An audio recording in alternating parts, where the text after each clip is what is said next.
우리가 남존여비 사상은 이미 지나갔지만은 새로운 남존여비의 해석이 있습니다. 남존여비의 뜻은 남자의 존재 이유는 여자의 비율을 맞추는 데 있다. 이게 이제 남존여비로 바뀌어졌습니다. 참 여러분, 여자가 비율을 잘 맞춰야지 가정이 평안합니다. 요즘은 뭐 건배사를 하더라도 오바마 무슨 뜻인지 아시죠? 오직 바라보는 것은 마누라뿐, 이런 뜻입니다. 마돈나, 마누라 무서워 돈 내고 나 먼저 간다. 이게 마돈나입니다. 사이다, 사랑해 여보 이 생명 다 바쳐서 다시 태어나도 당신만을 사랑해. 이게 사이다입니다. 더 안 하겠습니다. 이게 제가 괜히 또 비율을 맞추는 것 같아서. 자, 우리가 이제 오늘 가정의 주일을 맞이하며 특별히 오늘은 어버이 주일인데, 오늘은 한 여인, 바로 이제 리브가라고 하는 한 여인에게 우리가 좀 초점을 맞춰서 함께 말씀을 나누고자 합니다. 어떤 집안에 자녀가 공부를 잘합니다. 그래서 조금만 성적이 오르면은 전교 1등도 할 것 같아요. 그런데 유독 과목 하나가 조금 딸리는데 역사 과목입니다.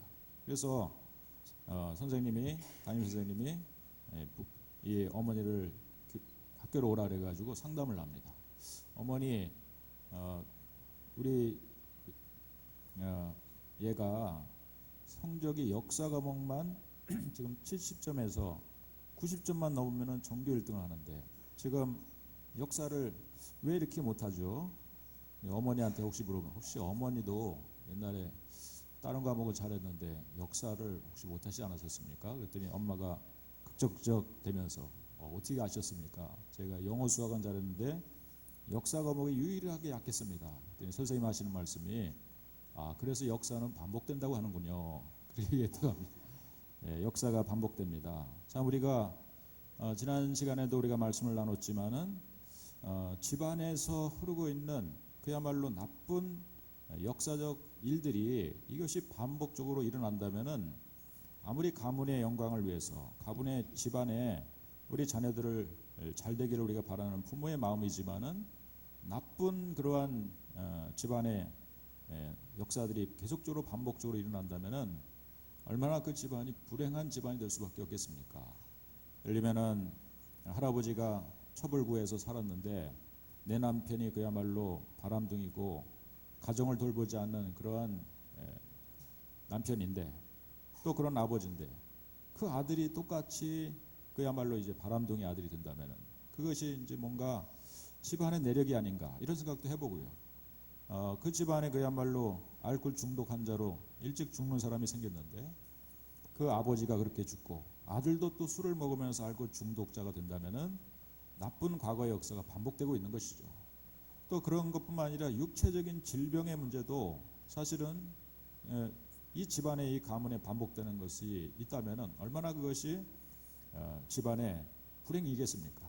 그야말로 집안의 간암으로 일찍 돌아가신 집안 친척들이, 또 때로는 할아버지가, 내 부모가 그렇게 돌아가셨는데 내가 젊었을 때 간경화가 걸려가지고 또 그것이 간암으로 발전할 수 있는 그러한 내 몸에 육체가 이렇게 간에 약하다면, 참 우리는 또 내가 그렇게 간암으로 죽을 수 있지만 내 자식이 또 똑같은 병이 걸려서 죽게 된다면 그 집안은 그야말로 가문의 저주라고 하는 말을 안 쓸 수가 없을 정도로 걱정거리가 되는 것이죠. 이런 집안의 반복적인 일들이 자행되고 있는 것, 여러분 오늘 우리가 성경에 보면은 이 믿음의 조상이라고 하는 아브라함 가정에서도 그런 나쁜 습관들이 반복되고 있는 것을 보게 됩니다.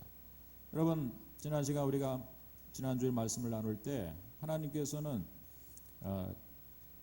노아의 홍수 사건 이후에 또 바벨탑 사건 이후에 저 문명의 최초의 문명 도시라고 할 수 있는 바벨론이라고 하는 그곳에 살고 있었던, 바로 그 하란에 살고 있었던 아브라함을 하나님께서 택하시고 부르십니다. 네가 이 죄악의 도성에서, 하나님을 거역한 이 문명의 도성에서 네가 우상 숭배하는 아들로 태어났지만은 그러나 너는 우상을 숭배하지 말고 우상 장수의 아들로 네가 계속 살지 말고 내가 지시할 땅으로 가라. 내가 지시할 그 땅으로 가면은 하늘의 별처럼 바닷가의 모래처럼 바로 너를 통해서 너의 후손을 번창케 하겠다. 이런 하나님의 약속을 주시고 그래서 아브라함은 자기 본토 친척 아비 집을 떠나서 약속의 가나안 땅으로 오게 된 것입니다. 하나님께서는 그에게 복을 주셨어요. 그래서 약속대로 하나님께서는 100세지만은 늦게라도 자식을 낳게 하시고 또 뿐만 아니라 그 집에 물질적으로도 부자가 되게 하셔가지고 양과 소떼가 심히 많은 거부가 되게 하시는 이런 축복까지도 주셨다는 사실입니다. 근데 이 아버지의 나쁜 습관 하나가 있다면은 가정을 잘 지키지 못하는 아내를 잘 지키지 못하는 이런 아브라함의 모습을 보게 됩니다. 이제 우리가 이 창세기 말씀을 읽다 보면은 참 남자들이 막 분노하게 되는 야 이런 남자도 있는가 이렇게 되는 사건이 일어나는데 첫 번째는 이 가나안 땅에 흉년이 들어서 어려움을 겪으니까 아브라함이 잠시 애굽 땅으로 이주를 하게 됩니다. 그런데 그 애굽 땅의 왕이 내려다 보니까 아브라함의 하고 같이 온 여인이 굉장히 아름다운 거예요. 그 아내가 사레가 아니겠습니까? 그 아내를 이제 저 아내가 누구냐 이렇게 물어보니까 아브라함이 뭐라고 대답하냐면은 내 아내입니다. 이렇게 대답하면 되는 거 아닙니까? 그런데 뭐라고 대답하냐면은 내 누이입니다. 이렇게 대답하는 거예요. 사실 친척으로 이제 가부장적인 이런 시대 가운데 족장 시대 가운데서 친인척끼리 결혼하는 이러한 습관이 그 고대 사회의 모습이었는데 자기에게 분명 누이뻘되는 그런 그 사례는 그런 관계지만은 지금은 결혼해가지고 아내가 된 사람입니다. 그러면 아내라고 얘기해야죠. 근데 자기의 생명을 보존받기 위해서 자기 아내를 자기 생명하고 자기 호신하고 몸 보호를 위해서 팔아먹은 겁니다. 아내를 누이라고 속이는 것입니다. 근데 하나님께서 그를 보호하셔서 애굽 왕을 징계하셔서 아내가 그야말로 애굽 왕한테 가는 것을 막아주시지만은 그런 나쁜 그러한 이 남편의 습관이 또 그랄 땅이라고 하는 블레셋 땅에 또 다시 이제 잠시 가 있는 동안에 그랄 왕이 또 그 아내 사라를 보고 그의 아름다움을 보고 또 그를 취하려고 합니다. 그렇다면 여러분 어떻게든지 아내를 지키려고 하는 이 남편의 모습이 보이지 않고 또 두 번씩이나 그 아내를 누이라고 속이는 누이라고 거짓말하는 일이 반복적으로 아브라함의 가운데 일어났습니다. 물론 하나님께서 이 집안을 통해서 하늘의 별처럼 바닷가의 모래처럼 이 후손을 번창케 하겠다라고 하는 것이 아브라함과 사레라고 하는 이 정상적인 부부를 통해서 하나님이 이루시기를 원하셨기 때문에 그때마다 사레를 지켜주셨기 때문에 당이지 잘못하면 아내를 그야말로 저 이방 족속에게 그야말로 뺏기는 그런 일이 벌어질 수 있었던 것입니다.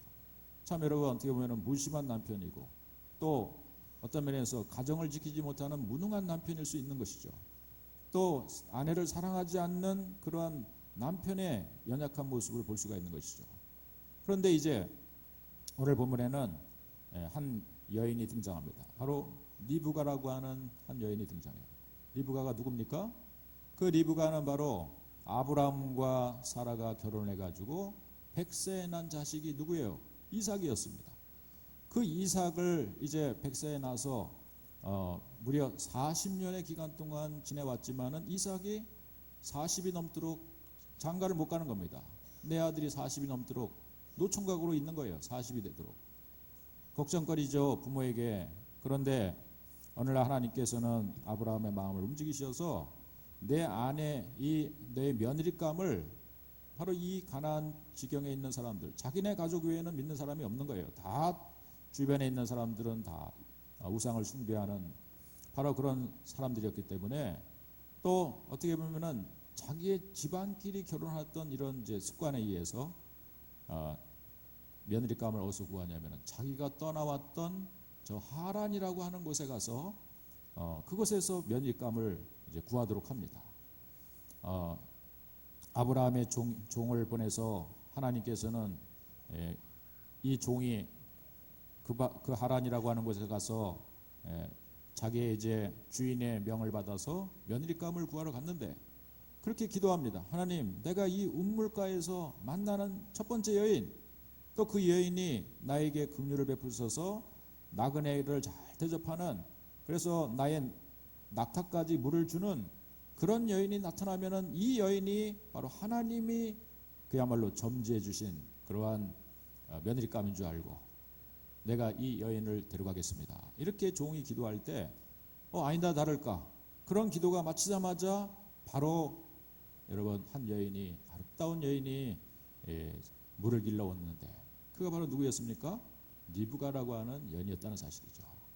여러분의 자녀들이 이렇게 순적히 하나님의 인도 가운데 때가 되면은 좋은 며느리도 만나게 하시고 좋은 그야말로 사위도 만나게 하는 은혜가 여러분 집안 가운데 있어지기를 축원드리겠습니다. 그거야말로 진짜 효도가 아니겠습니까? 40이 넘도록 장가 묶고 있으면 부모가 얼마나 속을 태우겠습니까? 그런데 이제 하나님께서 리브가를 만나게 하신 겁니다. 리브가라고 하는 며느리를 데려오게 하신 거예요. 그래서 이삭이 리브가하고 딴딴딴딴 하고 이제 결혼을 하게 됩니다. 근데 이 리브가는 시집을 온 겁니다. 저 하란에서.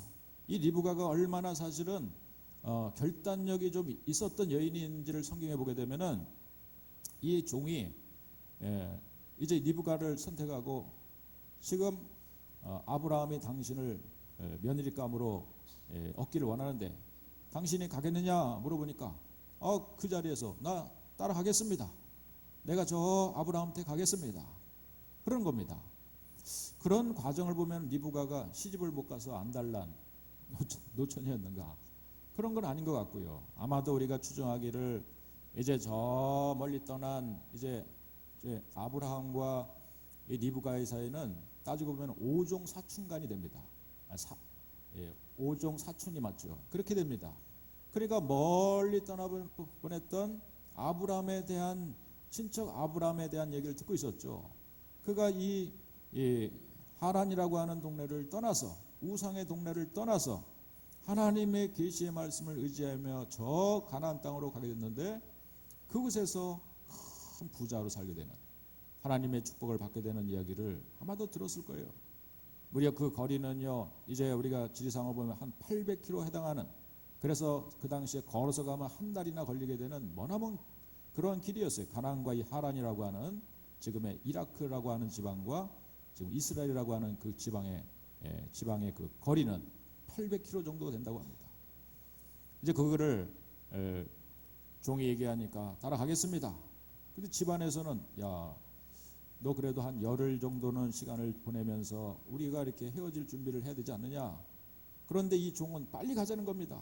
이제 자기도 마음이 급하겠죠. 주인이 기다리고 있을 뿐만 아니라 또 이제 여인의 마음이 혹시 바뀔지도 모르니까, 리브가의 마음이 바뀔지도 모르니까 당장 떠나자는 겁니다. 그런데 이 여자가, 이 리브가가 결단력이 얼마나 강한지, 집안 식구들에게 미련 없이, 또 어쩌면은 그 하란이라고 하는 그 우상의 동네가 더 이상 미련이 없었는지 그 자리에서 즉시 결정을 해가지고 바로 종을 따라서 머나먼 800km에 해당하는 거리를 한 달간 여행을 해서 드디어 아브라함의 가정에 시집을 오는 줄로 믿습니다. 아멘? 예. 아무튼 그러한 이제 결단을 하게 되죠. 이제 그래가지고 시집을 와서 리브가가 딱 보니까 참 이 집이 부자입니다. 자기의 시아버지가 얼마나 큰 부자인지, 그리고 믿음으로 잘 사는 그런 집안인지 시집을 진짜 잘한 것 같아요. 자기가 생각해도 야, 시집 잘 왔다 이렇게 생각하고 있었어요.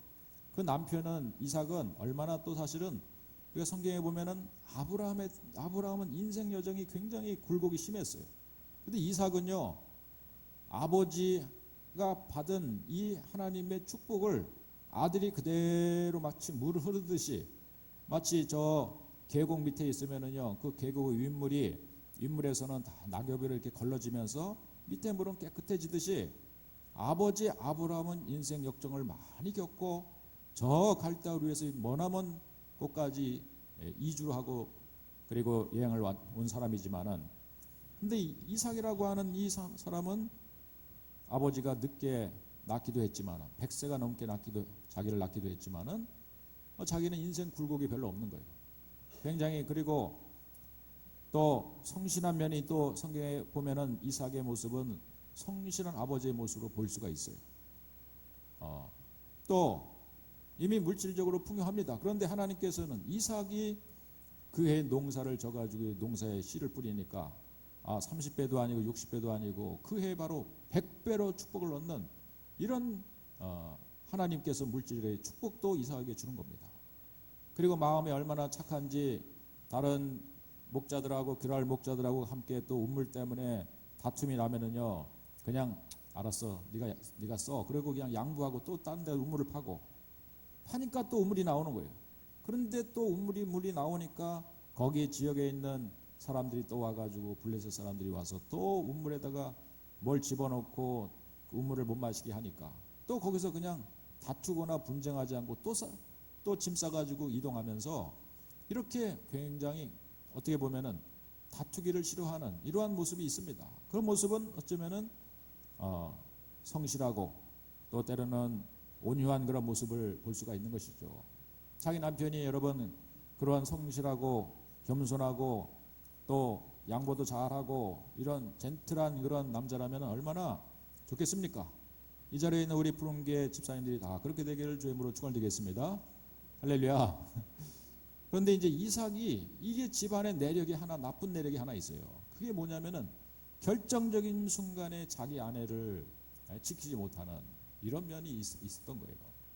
여러분, 우리가 이제 읽지 않았지만은 바로 그 전장에 보면은 또 이제 그 시아버지가 갔던 그랄이라고 하는 곳에 잠시 내려가 있는 동안에 또 이 리브가가 얼마나 이쁜지 그랄의 왕이 또 그 아내를 탐하는 겁니다. 그런데 문제는 뭐냐면은 사실 따지고 보면은 친척 간 계대 결혼을 했던 시대 가운데서 리브가와 이삭도 아까 얘기한 아버지하고는 5종이니까 이제 6종 사촌간이 되는 겁니다.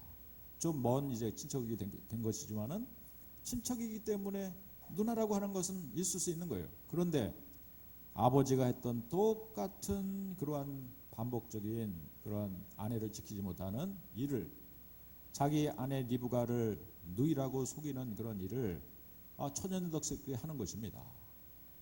여러분, 리브가의 입장에 본다면은 자기 남편이 결정적인 순간에 자기를 지켜주지 않는 거예요. 참 제가 어쩌다 이렇게 방송을 보니까, TV를 보니까 여자가 먼저 치매에 걸렸어요. 80이 넘은 나이에 치매에 걸렸는데 그 옆에 또 80이 넘은 그런 남편이요, 치매에 걸린 그 할머니를 데리고 손을 꼭 잡고, 때로는 치매에 걸려가지고요 기억도 다 잊어버려요. 자식도 못 알아보고요. 막 그런데도 끝까지 그 남편이 손을 꼭 잡고 치매에 걸린 아내를 지켜주는 그런 방송이 잠깐 나오더라고요. 여러분, 우리 사랑하는 우리 푸른교회 성도님들이 다 그렇게 되기를, 좋은 남편이 되기를 주의 이름으로 축원드리겠습니다. 끝까지 지켜줄 거죠?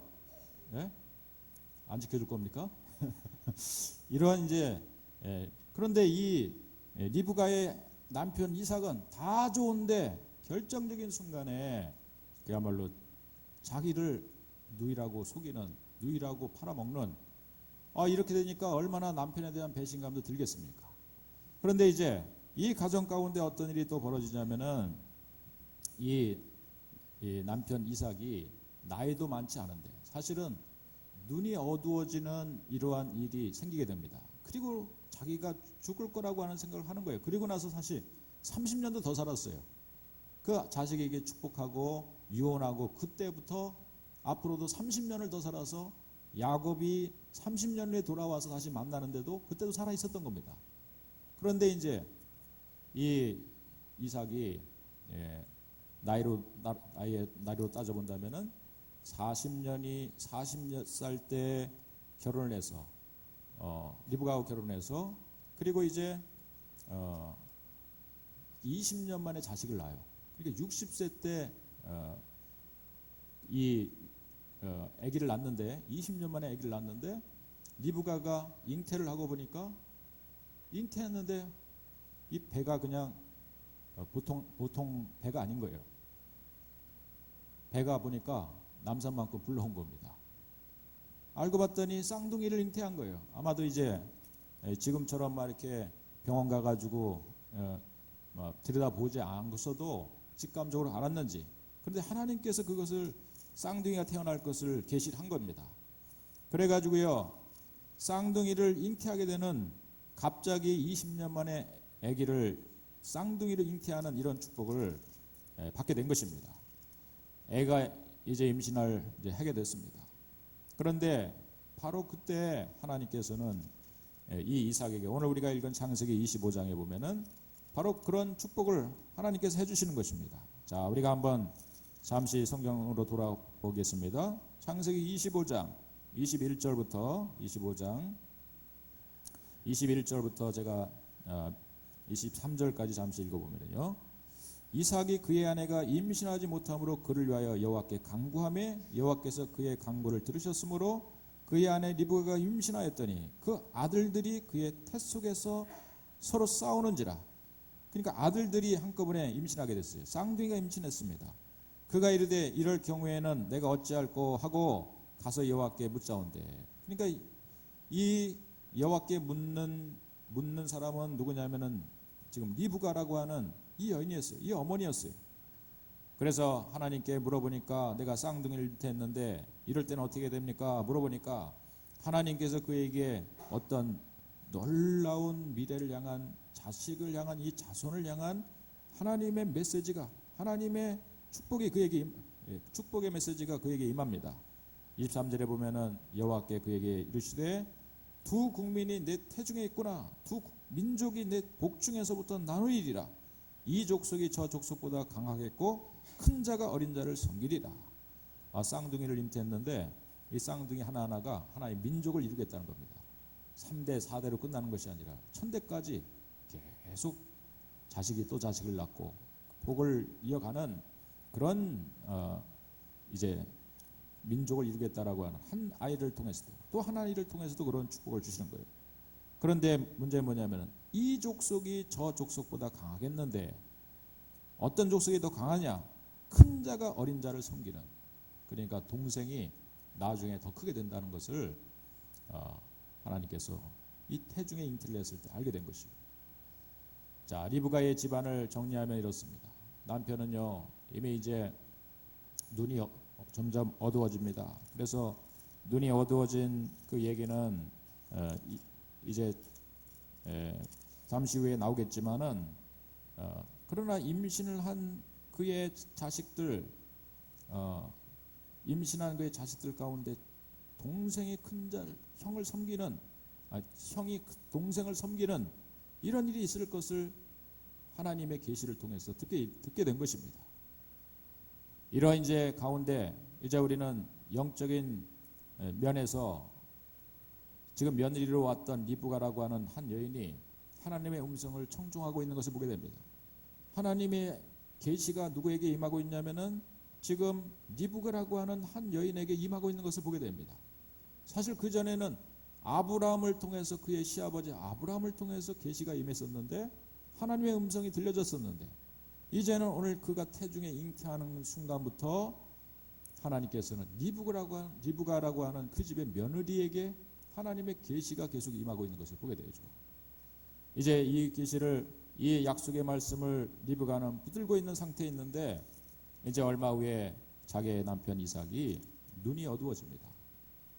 그런데 문제는 뭐냐면은 눈이 어두워진 자기 남편 이삭이요, 눈만 어두워지는 것이 아니라 뭐까지 어두워지냐면은 영안의 눈도 어두워지는 것을 이 자기의 아내 리브가는 직감하죠. 여러분, 때로는 우리가 이 자리에는 많은 며느리로서 한 집안 가운데, 불신자 집안 가운데 들어간 경우도 있고 또 어떤 믿음의 집안 가운데 씹어 오는 경우도 있을 겁니다. 그런데 가만히 보면은 이 집안이 이제 하나님을 믿는 집안이라고 하지만은, 교회를 다니는 집안이라고 하지만은 영적으로 뭔가 깨어있지 못하는 그런 집안인 걸 알게 돼요. 집안의 풍습이 더 중요합니다. 그래서 어떤 명절이 되면은 하나님의 교회를 먼저 섬기고 예배드리는 것이 먼저가 아니라 집안일이 우선이 되는 그런 집안도 있는 거예요. 그런 가정도 있는 거예요. 그런데 이 며느리는 믿음이 좋은 겁니다. 하나님 앞에 나와서 날마다 기도하면서 새벽 기도를 하면서 하나님의 뜻을 받는 그런 며느리인 거예요. 여러분, 어떻게 보면은 그 집안에 옛날에 믿음으로 첫 출발을 했던, 우리 집안은 이제 불교 안 믿고 우리는 유교 제사 안 지내고 이제는 우리 집안은 기독교다 그러면서 제사를 철폐하고 그의 시아버지가 믿음으로 선포해서 감을 시작했긴 했지만, 믿음의 감을 시작했지만은 시아버지라 할지라도 하나님 앞에 기도하지 않는 삶을 살면, 그의 남편이라 하더라도 기도하는 삶을 살지 않는다면은 하나님의 뜻은 그 가운데 기도하는 한 여인, 제사장을 하나님께서 가정의 제사장으로 하나님께서 선택하시는데, 그 집안에 한 시집온, 머나먼 땅에서 시집온 리브가라고 하는 한 여인을 통해서 하나님의 계시가 임하고 있다는 사실을 보게 되는 것이죠. 여러분의 집안에 우리가 시집온 우리 모든 며느리들에게 주의 은혜가 있어지기를 이 시간에 주의 이름으로 축복합니다. 함께하기를, 주의 은혜가 함께하기를 축복합니다. 참 그렇게 한 사람을 통해서 하나님이 이루어 가시는 거예요. 자, 이제 이러한 집안 가운데 리브가가 자식을 키우는 가운데 가만히 보니까 태어나자마자 큰 아이는 아주 얼마나 활달한지 아이가 그냥 돌도 되기 전에 막 걷는 거예요. 그 얘기는 성경에 없습니다. 우리가 추정해 보건데, 돌도 되기 전에 막 뛰어 걷더니 그냥 막 들판으로 뛰어나가지고 막 얼마나 활달한 자식이 됐는지 나가가지고 활 쏴가지고 짐승 잡아가지고 아버지 엄마한테 와가지고 자랑을 하는 겁니다. 그런데 이제 이 쌍둥이로 태어나는데 가까스로 형의 발꿈치를 잡고 태어난 자식이라서 야곱이라고 이름을 붙였는데, 그런데 이 둘째 아들은 그야말로 이난성 쌍둥이에요. 완전히 성격이 달라요. 이 둘째는 집안에서 하는 일이 뭐냐면 맨날 레고만 하고 있는 거예요. 레고 만들어가지고 집 쌓고 막, 집안에서 또 취미가 뭐냐면 음식 만드는 거예요. 레고 얘기도 성경에 없습니다, 여러분. 참고하세요. 집안에서만 있는 이런 있기를 좋아하는 이런 자식이 됐다는 거예요. 그 음식 만드는 거, 이런 게 또 취미입니다. 요즘 아이들이 보면은 음식 만드는 게 또 이게 먹방 이런 TV 때문에 음식을 얼마나 우리 둘째도 잘 만드는지 엄마보다 된장국을 덜 잘 끓입니다. 그런 이제 야곱이 이제 그런 거예요. 근데 이제 왜 오늘 본문에 보면은 아버지 이삭은 에서를 좋아하고 어머니 리브가는 둘째인 야곱을 좋아하는 일이 생겼어요. 그런데 왜 그런 일이 생겼을까? 왜 편애 같은 것이 생겼을까? 아마도 이제 뭐 자식이라도 끌리는 자식이 있겠죠. 물론 손가락 10 가운데서 어디 아프면은 아프면은 다 내 손가락 아픈 거지 뭐 남 손가락 아프겠습니까? 그런 마음이겠지만은, 그러나 특별히 에서가 이삭이 에서를 좋아하게 된 것은, 그것은 어떤 남성적인 그런 측면, 이 가부장적인 시대 가운데 특별히 뭔가 좀 족장 시대 가운데서 전투를 잘하고 싸움 잘하는 그런 자식이, 그런 남자가 좀 우선권이 되는 그런 시대를 살다 보니까 힘이 세고 뭔가 더 남성다운 그런 에서를 이삭은 인간적으로 그냥 좋아했던 것 같고요. 그러나 이삭이 야곱을 좋아하게 된 이유는 아마도 성경 말씀을 우리가 계속 잘 읽다 보면은 바로 자기가 태중에 잉태했을 때 하나님의 계시의 말씀을 염두에 뒀던 거죠. 작은 자가 큰 자를 섬기겠다라고 하는 이 말씀의 뜻이 뭔지를 생각하다 보니까, 얘가 비록 집안에서 별로 남성답지는 못하지만은 그렇지만은 이 아이를 통해서 하나님께서 큰 역사를 이루겠다라고 하는 하나님의 비전을, 비록 이 조금 연약해 보이는 둘째 아들을 바라보는 시선이 영적인 시선이다 보니까 더 야곱이 사랑스러워진 거예요. 여러분, 사실은 집안에서 뭐 혼자 나가면 혼자서 잘 알아서 잘하는 자식도 있는데, 그냥 좀 연약하고 병도 자주 나고 그냥 뭔가 좀 안 돼 보이는 자식이 있다면은 사실은 어머니 이의 모정은 좀 그런 아들한테 좀 끌리는 겁니다. 그렇지 않겠습니까? 그렇다고 해서 여러분 너무 편애하는 그런 부모가 되지 않기를 주의 이름으로 축원을 드리겠습니다. 할렐루야. 그러나 이제 이런 인지상정이 이런 집안에서 일어납니다. 그런데 이제 결정적인 이 집안에서 어떤 일이 이제 벌어지게 되냐면은 아까 말씀드렸듯이 이삭은 40에 결혼해서 20년이 지난 다음에 자식을 60세 때 야곱과 에서를 낳은 거예요. 그러고 나서 야곱과 에서가 청년이 될 때까지 있었으니까 거의 이제 80이 넘는 나이가 된 겁니다. 사실은 이삭은 몇 살에 죽었냐면 180세에 죽었어요. 140세. 우리 성경에 보면은. 그러니까 얼마 되지도 않았는데 벌써 눈이 어두워지고, 그러니까 자기 자신이 의기소침해진 것 같아요. 내가 죽을 때가 됐나 보다. 눈도 어두워지고 그랬으니까 내가 이제 내 집안에 유언을 내리고 자식을 이제 축복해야 되겠다, 이런 생각을 한 거예요. 그러나 여러분, 우리가 모든 사람들이 대부분 그렇게 하겠지만은 자기 집안의 장자에게 자기의 뭔가 유산도 재산도 물려주는 이런 이 구약 시대 가운데 당연히 첫째 아들을 부르는 것이 당연한 것입니다. 당연히 첫째 아들을 불러놓고 내가 너를 축복하겠다, 이제 내가 너에게 유언을 내리겠다, 그야말로 너에게 장자권을 너에게 물려주겠다, 그런 얘기를 이제 약속을 하는 겁니다. 네가 나가서 별미를 짐승을 잡아가지고 별미를 준비해서 내가 가져온다면은 내가 이제 그걸 먹고 너를 이제 유언을 할 테니까, 내가 하는 유언이 그대로 이루어질 테니까 짐승을 가서 잡아와라. 그러면서 야곱은 어디 있는지 야곱은 그렇게 얘기할 때 있지도 않았어요.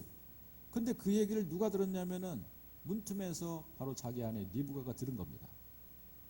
아니, 남편이 보니까 이삭이라고 하는 자기 남편이 눈도 어두워졌지만은 영안의 눈도 어두워진 것 같아요. 자기는 분명히 잉태했을 때 하나님이 주신 약속이 있었습니다. 그 약속을 분명히 자기 남편한테 해줬었겠죠. 작은 자가 큰 자를 섬기겠다는 하나님의 말씀이 있었어. 그러니까 당신도 그걸 염두에 두면서 야곱에게 관심 좀 가져. 그랬음에도 불구하고 아버지 이삭은요, 웬일인지 그냥 남성다운 에서에게만 관심을 두는 거예요. 그런데 이 어머니 리브가 입장에서 본다면은 사실은 더 결정적으로 이 어머니의 마음을 아프게 했던 한 가지 사건이 있었는데, 그것이 뭐냐면은 창세기 26장 34절과 35절의 사건입니다. 여러분 한번 같이 잠깐 읽어볼까요? 창세기 26장 34절 35절.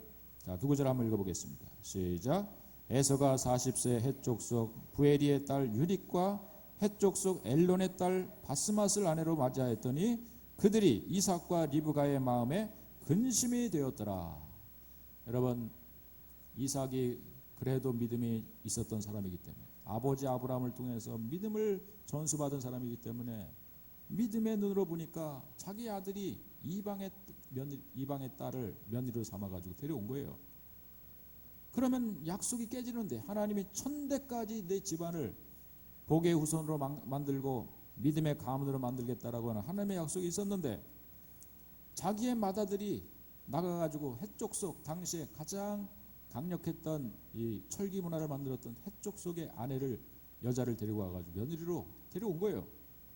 마음에 들지 않은 것입니다. 그러나 우리가 요즘에도 마찬가지겠지만은 자식이 믿지 않는 며느리 데려오고 믿지 않는 사위 데려가도 그냥 뭐 아들이 뭐 또 자기 딸이 그냥 우기면은요, 그냥 부모가 요즘도 허락하지 않습니까? 어쩔 수 없이 그냥 나중에 교회 다니는 걸로 네가 약속해, 그러면서 결혼을 시키지 않습니까? 비슷한 겁니다. 그런데 그게 근심이 된 거예요. 특별히 누구에게 근심이 됐겠습니까? 리브가라고 하는 이 여인, 집안에서 영적으로 유일하게 깨어있는 이 여인에게 있어서는 맏아들이 에서가 나가서 이방 여인을 며느리로 삼은 이 사건이 결정적인 계기가 된 거예요. 우리가 오늘의 이 창세기 말씀의 흐름을 본다면. 그런데 눈이 어두워진 자기 남편 이삭은요, 그냥 그것도 모르고 아무 생각도 없이 그냥 이방 여인을 아내로 삼은 이 믿음에서 이미 멀리 떠나버린 자기의 아들 에서, 단지 그가 장자라고 하는 이유 때문에, 분명히 쌍둥이에요. 몇 시간 차로 몇 분 차이도 아닙니다. 그냥 발꿈치하고 뒤 따라왔으니까 에서나 야곱이나 사실은 같은 날 태어난 거나 마찬가지예요. 그런데 조금 먼저 태어났다고 해서 에서가 장자가 됐는데 그 장자권에 대한 축복을 다 주겠다는 거예요. 여러분, 장자의 축복은 우리가 성경에 나오는 갑절의 은혜라고 하는 것이 있습니다. 집안의 재산 가운데 갑절을 장자에게 물려주는 거예요. 집안에 있는 모든 가문의 그 모든 집안의 어떤 유업은 다 장자에게 물려주는 이런 때입니다. 근데 그 장자에게 그것도 야곱이 없는 가운데서 몰래 장자권을 물려주겠다고 하니까 리브가 그것을 문틈에서 듣다가 안 되겠다, 우리 집안 말아먹겠다. 한번 따라해 볼까요? 이러다가 집안 말아먹겠다. 여러분, 남편이 하는 짓을 보니까 또 뭔가 할아버지가 꼴을 보니까 이 집안에 돌아가는 꼴을 보니까 집안 말아먹을 일을 지금 하고 있는 거예요. 여러분, 이 자리에 있는 우리 며느리들은, 이 자리에 있는 우리 어머니들은 그 순간에 정말 하나님 앞에서 결단력이 있어지기를 주의 이름으로 간절히 축원드리겠습니다. 어떤 결단입니까? 우리 아들이 내가 에서와 야곱을 누구를 특별히 더 사랑하는 건 아니지만 그러나 이 집안이 믿음으로 살고 저 나의 시아버지 아브라함이 본토 친척 아비집을 떠나면서 받았던 약속, 믿음으로 살면은 하늘의 별처럼 바닷가의 모래처럼 너 집안을, 내 가문을 축복해 주겠다고 했는데 그것이 아들 이삭으로 내려오는데 이삭이 자기 시아버지만큼 큰 믿음의 결단력이 약한 이런 모습을 보니까 나라도 더 결단성 있게 살아야 되겠다, 나라도 더 믿음으로 어떤 일을 해야 되겠다 생각이 든 겁니다. 그 옛날 태중에 잉태했던 하나님의 약속, 하나님의 계시를 상기하죠. 작은 자가 큰 자를 섬기겠다라고 하는 이 약속을 붙들고요, 인간적인 행동을 하게 됩니다. 이제 야곱을 부르죠. 네 아버지가 네 형에게 장자권을 물려주고 축복을 다 주려고 하는데, 얘기를 듣자니까 네가 그 옛날 형이 배고플 때 돌아와서 네가 팥죽 한 그릇에 장자권을 샀다며? 그러면 네가 장자지 않느냐? 네가 장자의 축복을 네가 받아야 되지 않겠느냐? 그랬더니 이 야곱이 이제 머리를 극적이면서 어떻게 그럴 수 있어요, 형인데. 그런데 이제 이 리브가가 얘기를 합니다. 네가 형처럼 꾸며가지고 음식을 내가 준비해 줄 테니까 그걸 가지고 들어가서 별미를 준비해 줄 테니까 네가 네 아버지 이삭한테 들어가가지고 아버지의 축복을 네가 받아내거라, 그런 겁니다. 그런데 계속 야곱은 멈칫멈칫 하는 거예요. 어떻게 그럴 수 있습니까? 그 얘기가 오늘 우리가 읽은 말씀의 27장의 중반절에 나옵니다. 잠시 한번 그 사건이 하나의 제가 만든 드라마가 아니라 성경에 나온 얘기라는 것을 우리가 알게 되죠. 5절부터 제가 27장 5절부터 잠시 제가 쭉 읽어봅니다. 이삭이 그의 아들 에서에서 말할 때 리브가가 들었더니 에서가 사냥하러 오려고 들러 나가매 리브가가 그의 아들 야곱에게 말하여 이르되 내 아버지가 내 형 에서에게 말씀하시는 것을 내가 들으니 이르시기를 나를 위하여 사냥하여 가져다가 별미를 만들어 내가 먹게 하여 죽기 전에 여호와 앞에서 내게 축복하게 하라 하셨으니 그런즉 내 아들아 내 말을 따라 내가 내게 명하는 대로 염소떼에 가서 거기서 좋은 염소 새끼 2마리를 내게로 가져오면 내가 그것으로 내 아버지를 위하여 그가 즐기시는 별미를 만들리니 내가 그것을 내 아버지에게 가져다 드려서 그가 죽기 전에 내게 축복하기 위하여 잡수시게 하라. 야곱이 그 어머니 리브가에게 이르되 내 형 에서는 털이 많은 사람이요 나는 매끈매끈한 사람인즉 아버지께서 나를 만지실진데 내가 아버지의 눈에 속이는 자로 보일지라 복은 고사하고 저주를 받을까 하나이다. 여러분 13절은 다 같이 읽어야 됩니다. 시작. 어머니가 그에게 이르되 내 아들아 너의 저주는 내게로 돌리리니 내 말만 따르고 가서 가져오라. 리브가가 놀라운 말을 합니다. 그 말은 이제 이 야곱도 원짓원짓 하면서 어떻게 아버지를 속였던 나중에 들통나면은 축복은커녕 내가 저주를 받을진데 형한테 적살나게 맞을진데 내가 어떻게 그런 일을 할 수 있겠습니까? 그런데 모든 책임은 내가 지겠다. 모든 저주는 내가 받겠다. 한번 따라해 볼까요? 모든 저주는 내가 받겠다. 여러분 여기서 우리는 놀라운 한 성경 구절을 상기하게 됩니다. 그것은 갈라디아서 3장 13절의 말씀인데, 이렇게 이 자막에 보시면은 갈라디아서 3장 13절 말씀이 이렇습니다. 그리스도께서 우리를 위하여 저주를 받은 바 되사 율법의 저주에서 우리를 속량하셨으니 기록된 바 나무에 달린 자마다 저주 아래 있는 자라 하였습니다.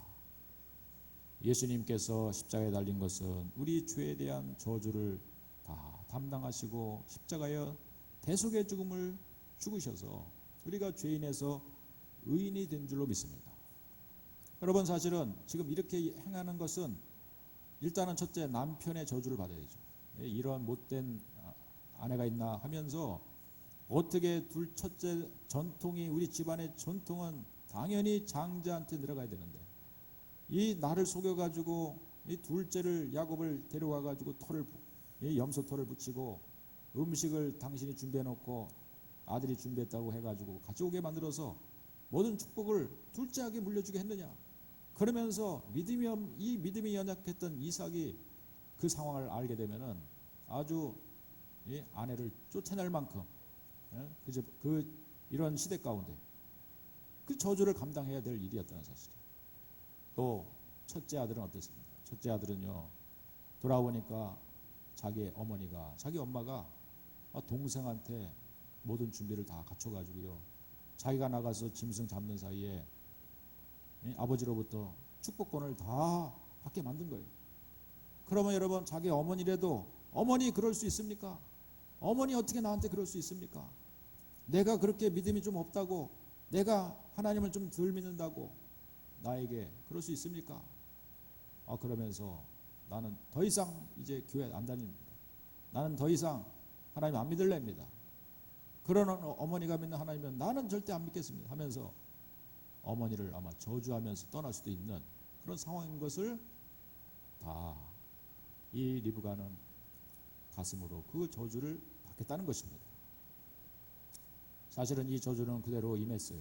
사실은 야곱이 그 사건 이후로 아버지 축복권을 다 받고 형을 피해서, 아버지를 피해서 도망을 갑니다. 그 리브가의 고향, 그 옛날 아브라함의 고향, 그야말로 하란이라고 하는 바단 아랍으로 이제 도망을 쳐서 20년 동안 자식을 못 봅니다. 그 사이에 또 리브가는 늙어서 죽음을 당하죠. 자식을 더 이상 못 보게 되는, 사랑하는 야곱을 못 보게 되는 그런 애끓는 자기 자식하고 헤어지는 이런 아픔을 겪게 되는 거죠.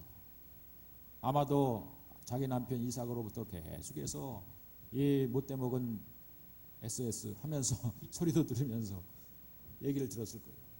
그러나 리브가는 결과적으로 본다면 어떤 일이 벌어집니까? 이 집안 가운데 집안의 가문의 영광을 위해서 이 여인이 했던 이 일은 진짜 가문의 영광이 된 일이에요. 우리가 먼저 볼 것은 창세기 27장 27절에 이삭에게 내린 축복이 어떤 메시지인지를 볼래요. 이건 멋모르고 내린 축복이었어요. 멋모르고 에서인지 알고 야곱에게 내린 이삭의 축복의 메시지가 어떤 내용인지 잠시 한번 우리가 같이 27절부터 읽어봅시다. 시작. 그가 가까이 가서 그에게 입맞추니 아버지가 그의 옷에 향취를 맡고 그에게 축복하여 이르되 내 아들의 향취는 여호와께서 복주신 밭의 향취로다. 하나님은 하늘의 이슬과 땅의 기름짐이며 풍성한 곡식과 포도주를 내게 주시길 원하노라. 만민이 너를 섬기고 열국이 내게 굴복하리니 내가 형제들의 주가 되고 내 어머니 아들들이 내게 굴복하며 너를 저주하는 자는 저주를 받고 너를 축복하는 자는 복을 받기를 원하노라. 이것이 바로 이삭이 멋모르고 장자에게 준 축복인 장자인 줄 알고 야곱에게 내린 축복이 있는데, 결국에는 이 축복이 그대로 이루어져서 우리가 알다시피 에서는요 나중에 에돔 족속을 만들어요. 이스라엘 민족이 번성하게 될 때 저 변방 지역에서 조그만 민족을 하나 이루어서 이 자기 동생에 대한 컴플렉스 때문에 이스라엘 민족이 가나안 땅을 정복할 때 와가지고요 이스라엘을, 형제 국가인 이스라엘을 침범하는, 그들을 가지 못하게 막는 그런 변방 족속으로 전락해 버려요. 그러나 우리가 알다시피 야곱, 그런 20년 동안 삼촌 나반의 집에 가서 파란만장한 삶을 보내고 오지만은 4명의 아내를 통해서 12명의 자식을 낳았습니다. 그 12명의 자식들이 다 하나의 지파를 형성했어요. 가문을 또 하나 이루었어요. 그래서 그 자식이 또 자식을 낳아서 이스라엘 민족이라고 하는 큰 민족을 하나님께서 이루게 하셔서 세계에서 지금도 가장 머리가 좋고 가장 그야말로 노벨상을 많이 받은 나라, 또 지금도 가장 큰 부자가 지금 바로 그 유대인이지 않겠습니까? 바로 그들의 혈통을 형성하는 이스라엘 민족의 아비가 된 것이 바로 야곱이었다는 사실이죠. 여러분, 집안의 영광을 위해서 한 사람 리브가라고 하는 한 사람의 영적인 통찰력이, 영적인 깨어있음이 결국 집안을 다시 일으키게 되고 가문을 다시 일으키게 되는 놀라운 구원사를 이어갈 수 있는 그 매듭이 끊어질 수 있었어요. 이삭의 연약한 믿음 때문에, 영안이 어두워진 이삭 때문에. 그러나 아브라함이 이삭을 낳고 이삭이 야곱을 낳는 과정에서 이삭이 야곱까지 이어질 수 있었던 그 중간에는 바로 리브가라고 하는 한 여인이, 한 어머니가 있었기 때문에 그 하나님의 놀라운 축복의 약속들이 끊어지지 않고 야곱에게 이어질 수 있었다는 사실입니다. 야곱이 요셉을 낳고 요셉을 통해서 나중에는 여러분 그 가문 가운데 위대한 왕 다윗 왕이 태어나고 그 가문을 통해서 예수님이 태어나는 위대한 구원사의 족보를 이루는 집안이 될 수 있었다는 사실이죠. 여러분, 오늘 이 깨어있는 한 어머니가 바로 우리 푸른교회 성도님들의 바로 이 한 사람의 이 자리에 있는 우리 어머니들이 다 되어지기를 주님으로 축원드리겠습니다. 그 한 여성들이 되기를 주님으로 축원드리겠습니다. 남편 사실 늙으면은요 눈도 어두워지고 영안의 눈도 어두워지는 것이 사실인 것 같아요. 그런데 우리 여성들을 가만히 보면은요, 죄송하지만 우리 남성들 죄송하지만은 더 나이가 들어가면 갈수록 영적인 통찰력이 더 아주 예민해져요. 보면은 무엇이 옳은가 무엇이 그른가를 잘 바라볼 수 있는 영안의 통찰력이 생겨서 우리 그야말로 두 가지 여자 말 잘 들으면 성공하지 않습니까? 내비에 나오는 여성과 집안에 있는 여성 얘기만 잘 들으면은 성공할 줄로 믿습니다. 근데 그 여자가 예수를 잘 믿는 여성이라면은 집안을 일으키는 위대한 여성으로 만들어 줄 줄로 믿습니다. 이 어머니 주일, 이 어버이 주일에 아버지들은 축복 안 하고 엄마들만 축복해 죄송하지만은 그것이 오늘 성경의 말씀인 것이죠. 하나님의 은혜가 우리 모든 이 자리에서 어버이 주일을 지키는 우리 여성들에게 있어지길 주님으로 축원드리겠습니다. 우리의 아버지들 사실은 이삭처럼 되지 말아야 돼요. 육신의 눈이 어두워졌다고 해서 영적인 눈까지도 어두워져 가지고 결단할 때 중요한 순간 가운데 이를 그르치는 일이 없도록 다시 한번 하나님께서 여러분의 영적인 눈을 활짝 떠서 바른 판단과 결정을 내릴 수 있는 진정한 영적 가장이 되어지기를 주의 이름으로 축원드리겠습니다. 기도하겠습니다. 하나님